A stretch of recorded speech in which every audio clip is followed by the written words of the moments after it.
Welcome to the M26 FIT Podcast, where we talk about the importance of having a strong mind and a strong body. I'm Magnus Olson, and I'm excited to be starting this podcast where I can sit down with different guests to hear their insights on mental and physical fitness, the benefits of each, and the practical steps that we can all take to ensure we have a strong mind and a strong body. I hope this podcast empowers you and inspires you to start today. On today's episode, I sit down with McKeon and we focus on neuroscience, the link between mental and physical health, the importance of knowing your why, and more. Make sure you've subscribed to our channel to get notified on all our latest content. Enjoy. Magnus, it's great to be here. We've talked about this for a while now, so actually being here, being in the studio and being the first ever recording is pretty awesome. Yeah. That's why I'm glad I'm here, that we can share our stories. That's what we're here for. It should be a great hour or so. Now, so just to kick us off, Jeff, just give us a bit of a backstory. Yeah. The Jeff story. So my story is a bit like a journey. And I don't always like using the word journey because I think of the song Don't Stop Believing by Journey. But it's a good segue. I spent a lot of time of my working career. I worked in the motor industry. So worked in a cutthroat industry driven by the numbers, always driven by profit and greed. And I always had this thing in the back of my mind that it wasn't who I was meant to be. Yeah. And there was a great catalyst moment that said, and this was back in 2019, and it said, you have to change. And so that was that moment drew the line in the sand and said, righto, I can't change the industry where I work. I've got to go and change me. So that's where I started studying. I started doing a lot of reading and a lot of doing inner work. And now I work with a company and on behalf of a company that translates neuroscience into everyday language for leaders. So that company is called Neuro Capabilities. So part of my job is to read neuroscience research and then come up with language that you and I can talk about. And particularly for people in leadership, people in coaching, people in development of leadership and coaching programs to make sure that we're using the latest science. And particularly because neuroscience is quite new in the big scheme of science, it makes so much of a difference when it's everyday language we can use.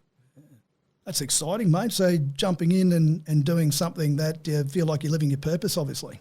Yeah, so that's aligned with my why, and I dug into this as part of that process, was my why is to plant trees under whose shade I'll never sit.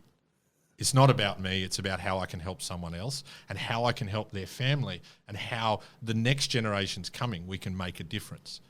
Selling cars was not going to help that next generation because it was just turnover.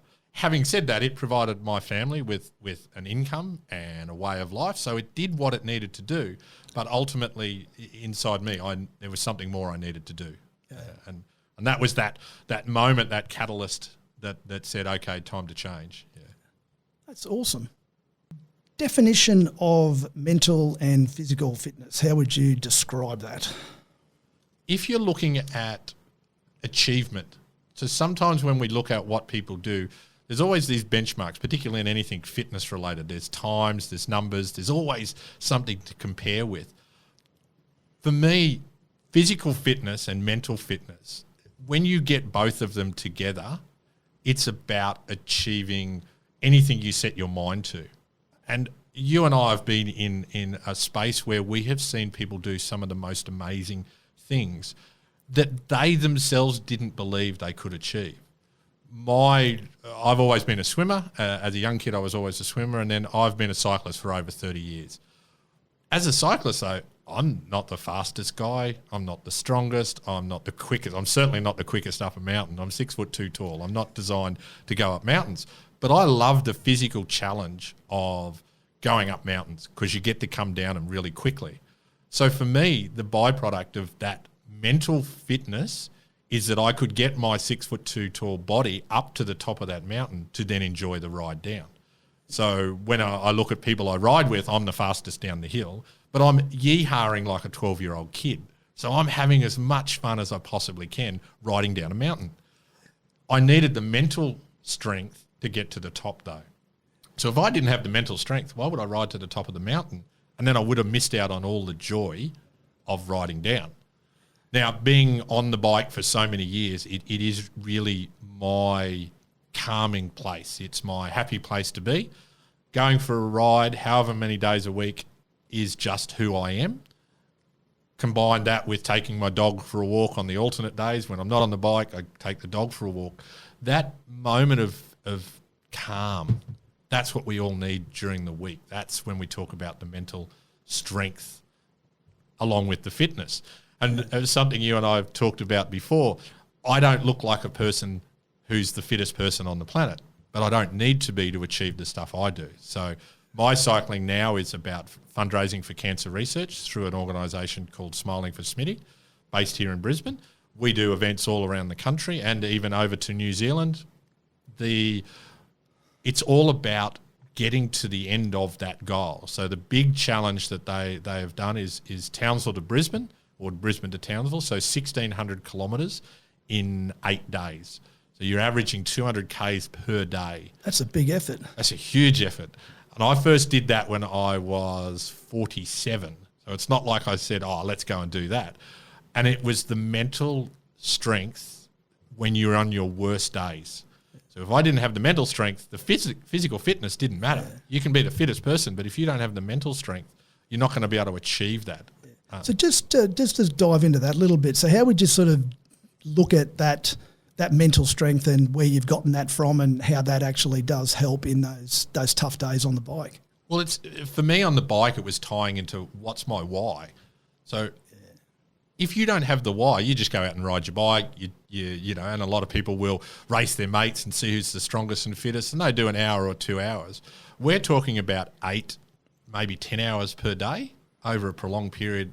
So your why has got to be pretty huge. So for me, it was about my mentor who died through cancer, because of cancer, and I got to say to him before he left in 2015, I will keep doing this in your honour.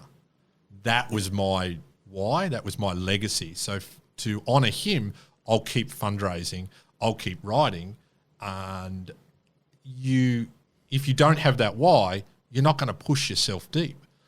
Like the doing those long days, you know, I think the longest day I've ever done is 240 Ks, but that was midway from Townsville to Brisbane. So, you know, your longest day, my longest ride ever was in the middle of 1,600 kilometres. There's so much pain, long-term pain. Like I had to take my wedding ring off because it hurts your hands because you're hanging onto the steering wheel or the handlebars for 8 hours, 10 hours in a day. You know, we rode from sun up to sundown on that particular day. And it's the average person is able to do that if they understand the training you need to do, but they tap into their why. And with Smiling for Smitty, it's very much about the community. It's very much about the why. We're doing it for a greater purpose. We're raising money to save people's lives. We're raising money to find that cure. I mean, one of the guys who I ride with is a professor at the Mater Hospital, and he's trying to find the cure for cancer. That's his day job. And then he comes with us and he raises money for his own job because that's how much he's tapped into his why. So for me, being a part of that, I'm fit, I'm healthy, but I'm also giving back to the community, and that's the great part about it. It's an awesome organisation. They do an incredible amount of good. So neuroscience, can you just give that a bit of a better explanation for us, and also just how it's helped you since you've made that break from the sales career into the neuroscience space? And I guess the one thing I always say to be really clear, I am not a neuroscientist. I have not studied the ins and outs of the science. What I have done though is studied the way to read and interpret the research papers they create. So the thing to think about neuroscience is in the scheme of science, it's relatively new. So a functional MRI machine was invented in 1996. So you're talking about 26 years of seeing live data of what's going inside the brain. So they're finding new things out every week, new breakthroughs, new understanding of how our brains operate. And the biggest thing to understand is no two brains are alike. Our brains are formed individually based on our childhood experiences as we learn and grow. So our first 5 to 7 years has an impact on the physical development of your brain. You then go through life learning, but in that first 5 to 7 years, your brain is malleable. It's open to learning anything and everything. So you learn right from wrong, love, affection, belonging, all of those things, but you also learn pain and suffering. So if you have what we call adverse childhood experiences in that early 5 to 7 years, it impacts the development of your brain. And that's when we start talking to people about stop asking people what's wrong with you and start asking what happened to you. Why are you like that? Why do you see the world this way? And it's because their brains are different, and everyone's brain is completely different. And we spend so much time going, why doesn't someone do it the way I do it? Well, because their brain is not your brain. They never will do it exactly the same as you. Yeah. So neuroscience takes the understanding of what's going on in the brain. And then in the company I work for, Neurocapability, we take that science and then use that towards a leadership model. How would you apply that to people? The best way we talk about it is the airport or the airplane analogy. They talk about putting your oxygen mask on first to help other people. As a leader, you need to understand self-regulation and need to understand what's going on in your brain and your body so then you can help others. If you're in a situation of leading and you're triggering people's fight, flight and freeze reaction all the time, well, they're not able to work, grow and live to their potential because they're in a threat response state. That's the biggest message. When people are in a threat response, they stop thinking with the front part of their brain and they're just reacting to what their body's programmed to do or their mind's programmed to do, and they don't reach their potential. So neuropathways is a word that I've seen coming up a lot dealing in that space. How would you explain that? Well, so there's two ways of thinking about. So neural is just neurons within the brain. So anything that has neuro or neural in front of it is just a way of describing you're thinking with the brain in mind.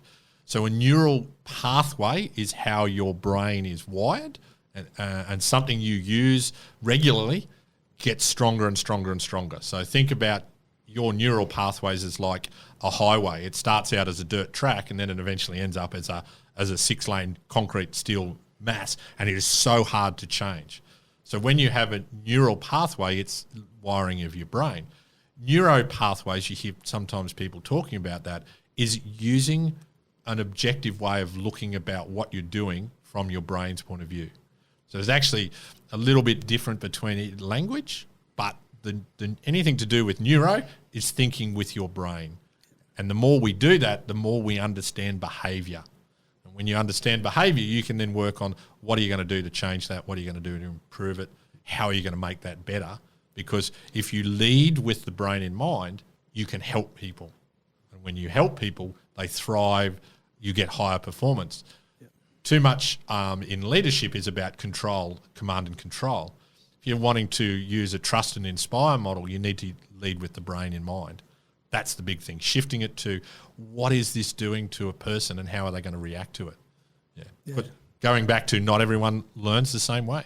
So is your communication process within your leadership model or your business, is it effective across the whole range of people, not just top down, this is what you have to do? Yeah. You know, that's where the neural pathway is about understanding what's going on in someone's brain. And that level of information, that's informative as far as helping someone to strengthen their mind, I guess? Yeah, so if you start thinking about what happens, so there's a great quote by Viktor Frankl, and it's between stimulus and response, there's a space. And within that space lies your power and your strength. So when you understand that there's a stimulus comes in, something happens to you, and then you react. Now, when you start thinking about why did I react that way? Sometimes your reaction could be something that happened as you were a child, and it's no longer relevant as an adult. But until you start thinking about that, you will just react the same way. That's why people, when you watch someone in a really uncomfortable social situation and they're having a meltdown, that's a childhood tantrum as an adult. Now, because that neural pathway is set and they've not had any self-awareness of it, they just keep repeating that over and over. Some people grow out of it. Some people still do it as adults. They don't get their way. They have a tantrum. Using and removing the language tantrum right? It's not a tantrum. It's triggering of their fight, flight, and freeze reflex. And fight, flight, or freeze is what most people do in those heightened situations. They either fight back, they either want to run away, or then the other one is freeze, where they just get really small and they don't want to be seen and they don't want to get into the argument. When you trigger that, it takes time for that person to come back out of that state. So just being aware of that, understanding that someone in a social situation is actually being triggered, you then have more empathy to that situation and to that person, as opposed to saying, oh, they're losing their mind. No.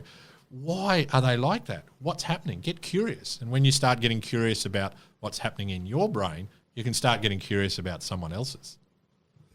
No, that makes a lot of sense. So mental health, there's obviously a lot of discussion about that at the moment. And do you see any where physical and mental fitness plays a role in combating mental health? So with neuroscience, there's so much of a correlation and research that is pointing to the benefits of physical exercise, the benefits of being exposed to the sun or outdoors, and regular sleep patterns. So vitamin D, anything to do with getting proper sleep regulation if there was one piece of advice I could give anyone, is concentrate on your sleep, because sleep is the number one contributor, or the lack of sleep is the number one contributor to an all-cause mortality. So basically, the less you sleep, the higher your risk of dying. And it's like when you start digging into the neuroscience behind that, it's like, wow, we don't talk about that language. So when you want to talk about mental health and fitness, physical activity, going to meet someone, seeing someone, helps build your fitness across not just your physical but your mental well-being as well. Those interactions, we're social creatures, human beings are social creatures. Even people who say that they're introverted still want social connection, but under their control. They don't like going to a big crowded room, but they're happy to sit with their friends one-on-one and spend hours with that person because they feel trusted, validated, and safe in that environment. Yeah. And that's where, when we talk about people that feel like they want to shut themselves out and shut themselves down, is their body's way of actually saying, but what you need to do is go and find your tribe, be connected with the people in that social environment that are there to look after you and help you. So COVID would have had a big impact, obviously, on that, on society, and we're obviously seeing the doors opening up now and people gathering again, and that's a positive? Oh, it's huge, but once again, certain people flourished during COVID because they didn't have to socialise, and that was great. A lot of other people who were used to socialising found it really difficult because you were removed from that group environment that you love. If you are removed from your tribe, you feel isolated.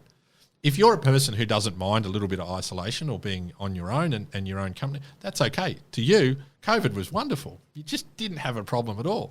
But a social person like me, there were parts of it I didn't enjoy because we went to Zoom for so many things. And yes, you could see the person and interact and talk, but being in the same room, being near that person, able to shake their hand or give them a hug or, be in that presence. The physical connection is so powerful because it's wired into our DNA as a social species. Yeah. COVID changed a lot of things, but it also, one of the great things with COVID is it highlighted, and particularly in business, how valuable the mental health space is to the well-being of their employees and the productivity of the company. There's a lot of changes coming through, even here in Australia, but around the world, where the science is backing up what we now know. So the biggest thing is there's been a mismatch between what science knows and what business does. That's getting realigned now with what happened after COVID. Businesses that flourished and thrived was because they looked after their people. The businesses that can't find staff, can't get, and they'll whinge, they can't get good staff, it's too dear. No, that's because their business model is outdated and they haven't evolved. And that's the big shift we're seeing, and leading with the brain in mind, you can start to understand if you provide a space where people flourish, whether it's in business, whether it's a community environment, whatever it is, you're going to get bigger buy-in from those people because they feel safe and they want to perform better because they're tapped into their why. Yeah. Fantastic. All right. Now we might jump into the 26 in 26. Are you ready for that? Set the timer. Yeah. Right. Define success in your opinion, Jeff. Success is understanding why you do what you do. So give you an idea. You may think success is about what you've got. And if that's what defines you, so be it. That's your success model. For me right now, my success model, my why is measured in the number of hours I spend with my teenage kids, because it's finite. My oldest it turned 17 in 2 days. He's about to get his license. He's got his own car. He doesn't need dad anymore. Success for me is the hours I spend with my kids. I've got one who loves sport. I've got one who loves music. So I do both. And that's success for me. Money, stuff, that's at the moment, that's not important to me, because that time I can never get back. Yeah. I can always earn more money. I can always have a different career. I can always do whatever I need and buy more stuff. But those hours I'll never get back. And that to me is success. What a great answer. Your number one priority right now, which you might have half answered that. Well, that goes back, yeah. So it's also time and being conscious of that time as a priority, as opposed to what society says we should do, or, the should, really that's no longer relevant for me, because I measure it, that metric is the time with my kids, the time with my wife in that environment, because I'll never get that time back. Yeah. So yeah, you're right. The first one answered number two. So there we go, save time. Yeah. So who's the smartest guy you've ever sat in a room with, and why? And this is pretty tough for me to talk about. The reason I changed my career and the reason I started fundraising was my mentor, Alan Maxwell is his name, and he fought cancer for 7 years. It went away and then it came back. He not only did he have business smarts, but he had social smarts, and he was one of those men that just was a light. And when you have those people in your life, it really is how you grow and develop. And Alan taught me about friendship. He taught me the meaning of true success, going back to that success. Because Alan, you wouldn't have known how much money he had, because it was about the people and the engagement with the people. So with Alan, it wasn't about the money. And that was true success. And that's where he showed me this other way of living. But before he went, we lost him in 2015 when he passed away. I got to say goodbye, and I got to make a commitment to him that I would always keep fundraising for cancer research in his name. And my company, my business name is Maxwell McKeon Enterprises. So that was, and I got to tell him I would do that before, as a tribute to him. So yeah, Al was the smartest man I've ever known. Yeah. Was he a personal or professional mentor? Oh, it was both. The one thing I regret is that I didn't have him as a professional mentor now, like in the last few years. I would have loved to have him in my circle, because I think his knowledge would have been wonderful. And I reckon we should have got a book out of him before he left, because, yeah, it was just great life skills, but also great businessman, yeah. And the most important lesson that you've ever learned? Lessons are they're always pain. Right? You have to make the mistake to learn the lesson. If you don't make the mistake and if you don't try, you don't know whether it works or not, and then you don't know whether you would have succeeded or not succeeded. But if you try and there's pain, well, that was just teaching you a lesson. I've made so many dumb mistakes in my time. I have done the stupidest things, but I also did learn from a lot of those things. And over time, when you build up that armory of dumbness in you, I'm a guy, we don't always think, but then you start applying those lessons and realising they were there to teach you something. And a quote I write quite regularly is, life is a relentless teacher and the lesson's never finished. And you keep getting the same lessons until you taught the lesson? That's exactly it. And hopefully as I get older, I learn that lesson a lot quicker and move on. Yeah. Define discipline. Discipline is the daily habits that achieve the goals you want to achieve. Now, whatever those goals are, it's reverse engineering. You set the goal. So doing a charity ride from Townsville to Brisbane, 1,600 kilometres, the daily discipline was the 3:30 or 4:30 alarms and the text message the night before to my training buddies to say I'll be there.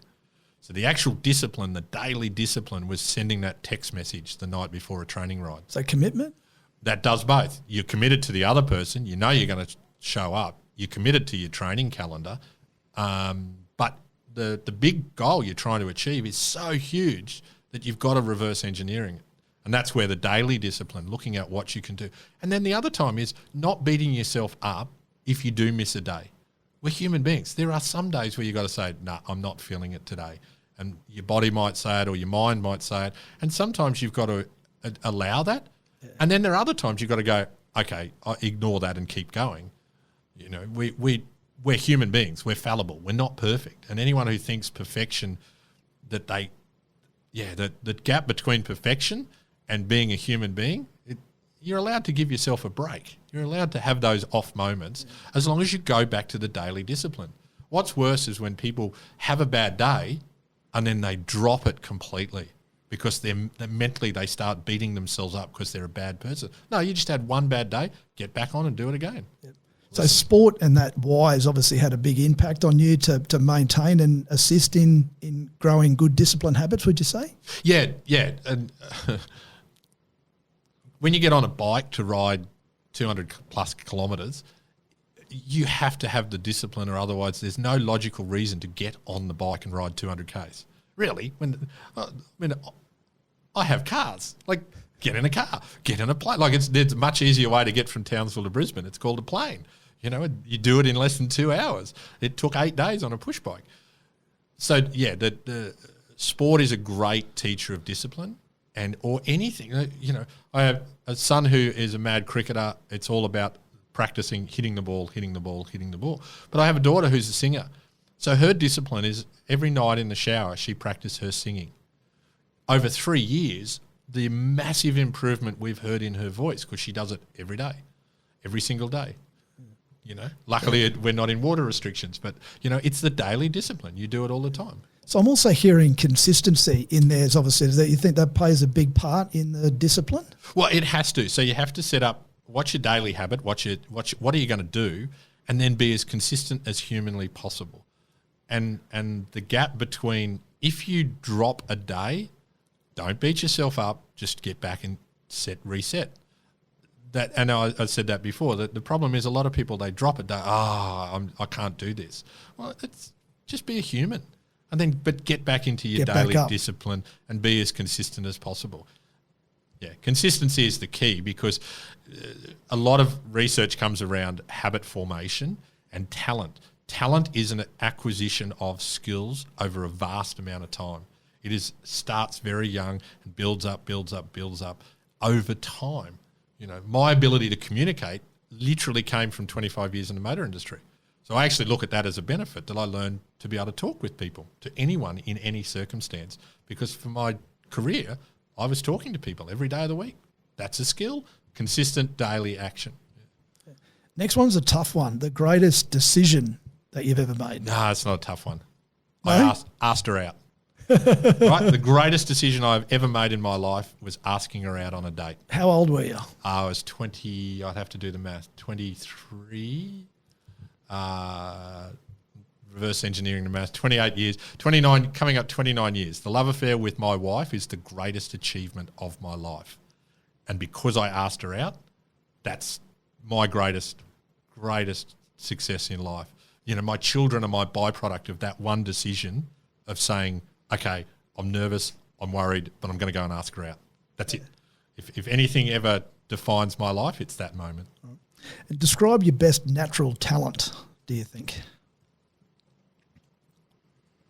I can talk to anyone, and I don't know where that came from, but I think that came from my dad. He was always the talker. The communicator? Yeah, he was the communicator. And I think that's just, that's the ability to just get up and talk Now, professionally, I developed that, but it's like anything. I was still nervous talking to people, but I had the ability to be able to talk to people, even if I felt nervous. And I think that was, I think that's been a skill that I acquired, but I always had that. I was always telling jokes, making people laugh. That was always something I did when I was younger. So, your greatest inspiration? Oh, see, that's really hard. Times in my life. So my mentor, Alan, inspired me to be a better man. And I think that was, my wife inspired me to be a better person. And those are huge influences. And it's really hard to say the one thing that, it's just a combination. Yeah, inspiration comes from a whole pile of different things. At various times in your life. Yeah, and also inspiration from, I have a love of sport, I have a love of music, I have a love of reading, and so because they're things that I do all the time, they keep re-inspiring me. Yep. So if I was to rephrase it, and more of what's been inspiring you, say, in the last 12 months? Getting my mindset ready to start writing books, right? So the craft of writing. So when I left my previous career in just when COVID came, 2020, the greatest piece of advice I got given was write every day. So I've written every day on LinkedIn, Monday to Friday, and then that. Wow, every day. Every day. So that's then given me an acquisition of skill. So you want to talk about habit, consistency, discipline. And then that's allowed me to even now believe that I can be an author. So now I'm in the process of drafting the books, working out what they're going to be, and setting a strategy. So for the next few years, I'll be writing. That's what's inspired me, is the belief that I can write. So I had to go and do the work, though, to then have that belief, and remove a limiting belief. Well done. So that consistency, and all of a sudden you're going to be an author. Is that a 2023 goal, or? Yeah, so from here on in, 2023 is when I start writing. So there's two goals that I have, there's three goals for 2023, but two of them are larger goals. So one is I start doing a Masters of Educational Neuroscience. So that's some more study. Start writing books.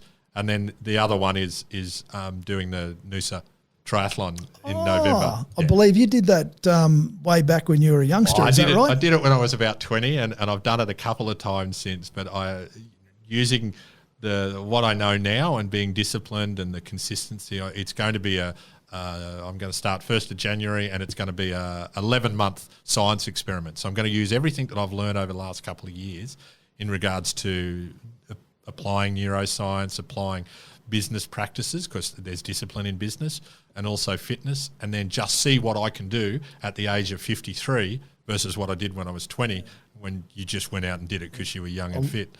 Look forward to keeping up on the updates on that one, Jeff. Maybe I'll see you there. Yeah. Maybe you will. Your favourite saying? Plant trees under whose shade you'll never sit. So that's one. So that's just that's my North Star. But the thing I say every single day, every LinkedIn post, every Facebook post, just stay awesome and stay kind. Yeah. That's me. Stay awesome. Just, you've got a choice, make a choice, Yeah. So choose to be kind. Oh yeah, because all the other stuff has got better PR. Yeah. All the negative stuff in the world has got a better advertising agency behind it. But sometimes kindness, isn't that sad as a society that sometimes kindness is seen as a negative? Oh, he's too kind, he's too soft, he's too nice. I've actually had that said to me, and that to me is staggering. That's how our society. Yeah. Yeah. Who do you look up to and respect? That's huge. So inspiring leadership, inspiring athletes, inspiring musicians. Like the greatest, the Beatles for me. I grew up listening to the Beatles, and I have the White Album from 1967. I have my copy of that when I was a young lad learning how to play the drums. So I started drums when I was 13 or 14 and learning Beatles songs because I grew up listening to that music. So that inspired me that now my kids know the Beatles music. You know, their friends have got no idea. They go, the Beatles, what are they, right? You know, so my kids, that's another generation inspired by that music. Leadership is just so many great people because there are so many great stories. You know, there's now 8 billion people on this planet. What about in sport? Oh. Is there any cyclists that you look up to? Yeah, look, from a cycling point of view, Cadel Evans as the first non-European, non-American to win the Tour de France. That's just, as an Australian, you know, the challenges he had to overcome. He came second twice and then he won it. Like that, just as a nation, you know, we bat so much above our average. If you see someone who's doing that on a world stage, and to now have a professional Australian team that is on the world stage cycling, that's just unbelievable that we've come so far. And that's just one. Like, I love sport. Like, I love it. All right, what excites you most about the next 3 years? Going to France to write books. So part of my dream just before COVID hit and the world shut down, I was going to Europe. I was going to go and cycle the Alps and then go to a whole pile of things. And my 50th birthday was going to be at the Eiffel Tower. We were having dinner on the Eiffel Tower. COVID ruined all that. So then what I did was went, right, I'm going to study, read and write. So now that I'm in this change of career and change of world, I'm going to go and, with my wife and I, go and spend some time in the next couple of years sitting in a little village somewhere in the south of France near the Alps, and I'm just going to go and ride my bike and then write. Because the cost of living in France, if you don't go to the tourist destinations, it's cheaper than here in Brisbane, which is quite staggering. But it's actually cheaper to go and live in a little village in France than it is to rent in Brisbane. Well done, that is exciting, mate. Yeah, I'd be excited to go and move over to Europe for a period of time too. So I get paid to write, so I can write, I can be writing my books, and then I've got these magical mountains to go and ride my bike in. Yeah. And what's the big childhood setback that you've experienced, and how did you get through it? So that takes longer than a minute. That's the whole podcast. I will use this as a point of reference because you're a tradie. My old man was a bricklayer. Unfortunately, my old man had a massive battle with alcohol, and my childhood is littered with just terrible stories of dealing with that. I was just part of it, and it took me until I guess I was my mid-40s before I healed, and that took a lot of healing. And that was the first time in a long time I was able to tell my dad that I loved him because he needed to hear that. So that's how I healed, because he was dying and he needed to know that I forgave him, because his battle with alcohol impacted my childhood, but that wasn't his fault because he was dealing with his own demons from his childhood, and it became a generational thing. My greatest achievement, and I don't know if we get to that question or we've touched it, my greatest achievement is not repeating the same mistakes, so that my kids are going to go into adulthood without that childhood damage. That's been my greatest achievement, is that I could not repeat that cycle, which I see, sadly, a lot of people repeat that cycle. Yeah. Yeah, so that's a whole podcast just in itself. I'll leave that one there. Yeah. So some activities and hobbies outside of work. I know you obviously touched on that with cycling, and anything else that you dabble on in the hobby space? One of the things that I'm so grateful for, and gratitude is a big part of my life, is that I get to indulge my passions. I write about them, I ride my bike, I go and watch sport, I go to concerts. It's no good having stuff, because you can't take stuff with you. You've got to go out and experience it. You've got to go and have those experiences, and taking my kids to concerts. That's, for me, that's awesome. Taking my kids to a live sporting event, my wife and I going to whatever we're taking them to. And it's just being a part of that as joyous, as opposed to, I know some people go, I've got to take my kid to somewhere. It's like, no, that's the joy of life, is those moments. Your kid, the fact that you're present at your child's sporting or musical performance or whatever that happens to be, that's the greatest thing for that child, is that you're there watching them and being a part of that. And for me, that's, it goes back to my greatest success. Yeah. All right, your top 3 success habits. I do this. This is every single day, and for what I do now. So I write every day. So every day, LinkedIn, I write on LinkedIn. I write longer form on LinkedIn. I post on Facebook just a little quote every day, Facebook and Instagram. But the one thing is writing every day. I read every day. So I set up blocks of time that I read, that's how I get through the books that I do. And I chunk it up. How long would you spend reading? I can chunk it up that I'll just 15 minutes. Because we know the science knows that when you're thinking and you're creative, you have to have a break to let your brain take a breath. True. So, and you do about a 50-minute block, and then you take a break. And then if you tap in 10, 15 minutes of reading and you do that throughout the day, suddenly you've read for 2 hours in a day. It doesn't seem like you've read for 2 hours a day. And then the other daily discipline that I do all the time. So with the reading, there's a way of increasing your speed of reading by using a visual pacer, either your finger or a pen. I have heard that. I'm old enough to know that when the teacher used to go, stop using your finger, but it's actually the quickest way. It stops your eye dancing across the page, which is really, really beneficial. And the other thing, brain training, is that you can increase the speed you listen to a podcast or Audible, like books on audio. You can increase the speed, and with training, you can, on a podcast, I listen to double the speed. On audiobooks, some audiobooks, 2.5, 3 times the speed.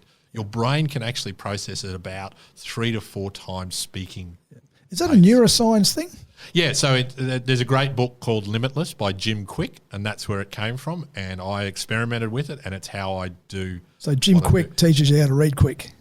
And it's in his name. It's his name, Kwik, though. It's in the name. Your definition of happiness, Jeff?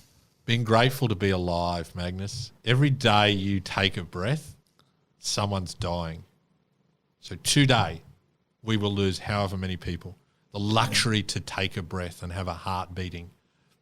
When you start looking at every day being grateful for that beating heart, happiness is everywhere around you. Too many people take their breathing and their heart for granted, and they're not happy. Why?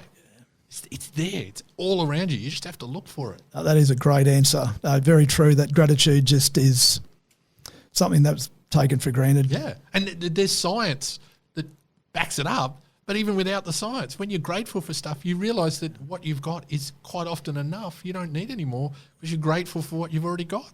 Yep. Daily morning routine. Dog walk or bike ride. Those two things just, it'll be early mornings.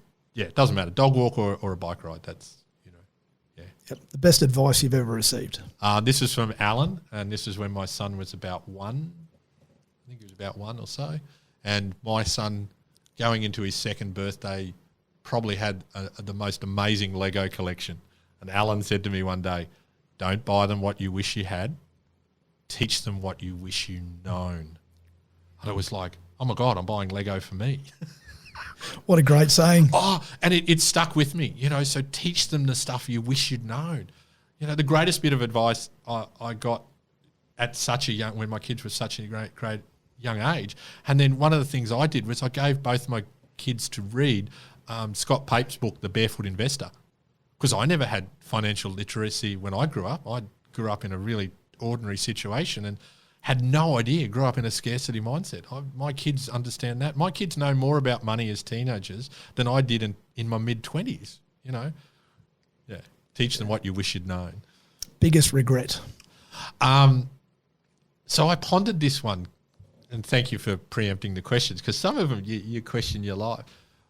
There's a great book by Dan Pink, and it's The Power of Regret.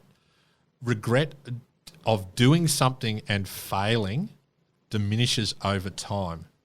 The regret of inaction, not doing it, stays. And it'll stay with you for your life. So what was the lesson? You have to learn the lesson. What was the meaning? So I didn't tell someone when I was young that I loved them, and that stuck with me. The lesson I learned was to make sure when I had those opportunities going forward that I told someone I loved them. And that was, I'll be forever grateful for that moment of indecision and lack of not doing that when I could have, but then that made me a better person because then I went, okay, I'm never gonna let that happen, and it was literally one of those sliding door moments. The details are relevant, but if I'd done that, who knows what the outcome was? But because I didn't do it, it made me better in my relationship. And when I met my wife, we knew within 2 weeks. And because of that regret, I knew not to, that moment, jump, boots and all. And we knew within 2 weeks that we were, and that's 29 years later. Yeah. And it's the greatest achievement of my life is the love affair with my wife. Yeah. Oh, that's awesome. Difference between a growth mindset and a fixed mindset. Carol Dweck's book, Mindset, which I know you're reading, you can move in and out of growth mindset or fixed mindset. Fixed mindset means that you've listened to a story that says you can't grow because you finished school and you thought that's it, you've finished growing. And that's a sad thing because there's so much more in life to learn. I mean, I started studying at 48, 49. I'm about to start doing my master's at 52. I didn't go to uni, and I'm starting to learn now, and I'm learning about neuroscience in my late 40s, early 50s. That's growth. But we're sometimes told that story, oh, well, you're not going to learn anymore. There's actually a really bad story that we were told when we were younger that your brain starts decreasing in size, which is actually incorrect. There's a whole pile of science behind it, but people believe that, you're losing brain cells all the time. Well, technically they're regrowing. So if you do the right things, your brain keeps growing. Yeah. You keep growing. It's just hard work. That's the difference. Not everyone wants to do the hard work. So it's easier to be in a fixed mindset than it is to grow because you've got to question what you know. Yeah, no, that's interesting. I didn't realise that. So how does nutrition affect the brain? Just having sugar in your diet has amazing impacts on your body that no one talks about. In years to come, we will think of the food industry as similar to the alcohol and tobacco industry, because what we're being taught now is what the advertisers want. The stuff going into some of our food is all about turnover. It is not about our health and nutrition. And if you think about that, what does it physically do to your body, what it does to your brain in the same process, you're costing yourself so much by what you eat. And there'll be a time somewhere in the future that maybe they'll be held accountable. But so having an effect on mental health, do you think? Oh, very much so. So food colouring, the links with kids are there. The food dyes will change children's behaviours. My kids, when they were young, Oreo cookies. They couldn't have Oreo cookies. There was something in an Oreo cookie that both my kids, we had to peel them off the walls. Like an Oreo cookie. How could a little cookie have such an impact on a small child? But there's preservatives, food colourings, all that sort of thing. So we literally, now as teenagers, they're fine. But when they were younger, they couldn't have it. Now, that food shouldn't do that to a small kid. It just shouldn't do that. But that's sadly, yeah. All right. Change of pace. What makes you laugh? Oh, everything. I love the fact that I have laugh lines. I think that's the greatest thing in the world. Like I will laugh at everything. In our family, so every night we have a tradition, every night at the dinner table, what 3 things are you grateful for? It's really cool when we have friends or family over or other people, we're at other people's place, we'll still do it. What 3 things are you grateful for? But quite often we will be in hysterics because we start telling stories at the dinner table. So our neighbours, they don't hear yelling, they hear laughter because I laugh loud. I laugh at everything. I think life is, when you find happiness, when you're grateful, you find happiness, so you find things to laugh at everywhere, literally everywhere. And so many people miss that. Why so serious? Yeah, life's there to be enjoyed. And the toughest challenge that you've ever faced, and how did you get through it? Okay, so on the intro, we didn't really get into this because there wasn't much time, but my toughest challenge, and you and I have spoken this before, but my toughest challenge was having a heart attack on the push bike while training for that ride. And that moment of, will I be okay? Now, that mentally as a challenge to be clear of mind, to go, have I lived? Have I loved? Do I matter? Will my family be okay? So that moment, even now, like I'm thinking about that moment, I was on a bike coming down a hill, and I'm going, I think I'm having a heart attack. And the mental challenge, let alone what my body was doing, the mental process of just being aware of that was like, oh my God. And, you hear the movies. It's not like the movies. It's not always like the movies. It was chest pain. It wasn't, I didn't fall over or anything like that. People that have cardiac arrest, that happens. That's really bad. But a heart attack is milder. But just that moment, that was my biggest challenge of my life. Because when you start, we talked before, what are you grateful for? When you're grateful for your heart beating, you really get perspective really quickly. Yeah. And I hope no one listening to this ever gets into that moment, because it's a really challenging moment for all your belief structure. Everything gets thrown out the window in that one moment. Yeah, and how old were you when that happened? 49. And I was training for Brisbane to ride from Brisbane to Townsville. That was in February 2019. And in August 2019, I still did that ride. So 6 months later, I was still able, because I had a great medical outcome.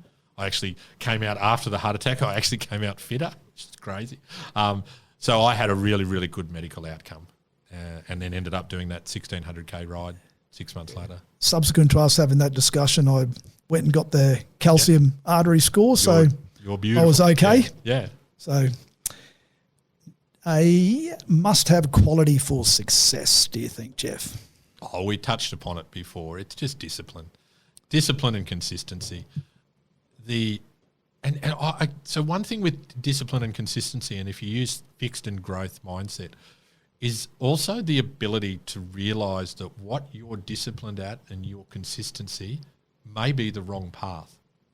So sometimes people will hang on to that path, particularly for success, going, no, I've got to keep going, Well, actually, no, there are some times, and during the COVID pandemic, we heard the word pivot a lot, and it got overused, but the ability to change course is natural because things change in life.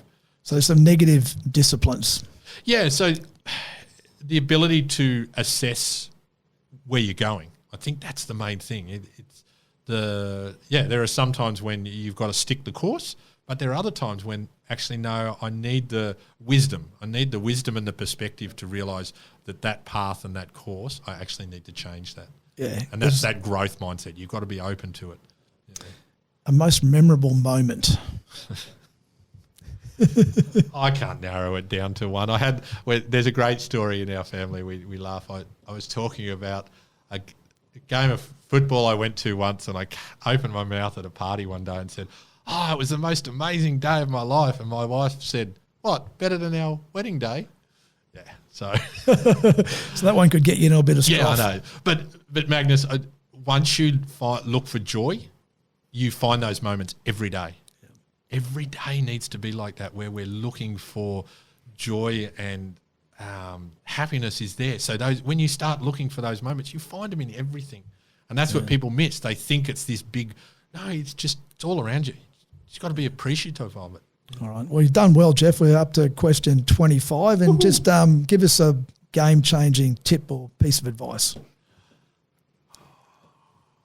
Okay, so this is based in neuroscience, and this is something I teach I'm a cricket coach. I'm a professional coach.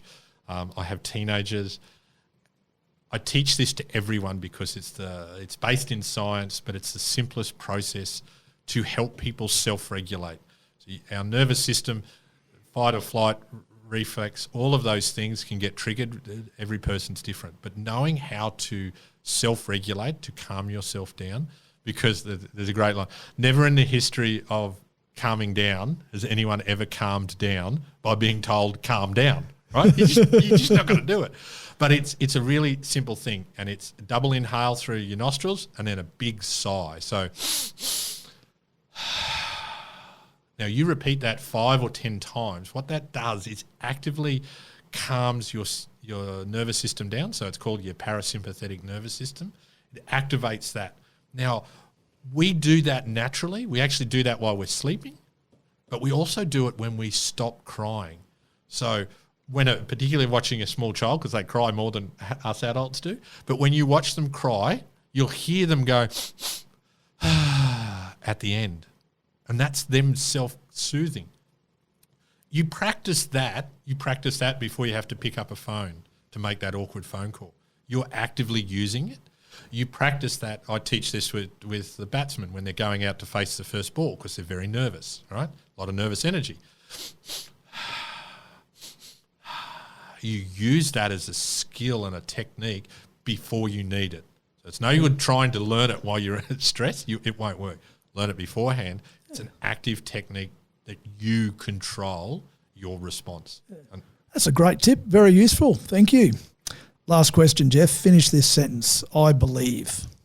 In kindness above all else. Mate, what a great way to finish. It's been an absolute pleasure having a chat with you this morning, and really appreciate you taking the time for coming in. Look forward to being on the next when it's 100 shows, Magnus. And once again, it's about you and I getting together, connecting with people and having conversations that matter. 100%. Well done. Thank you.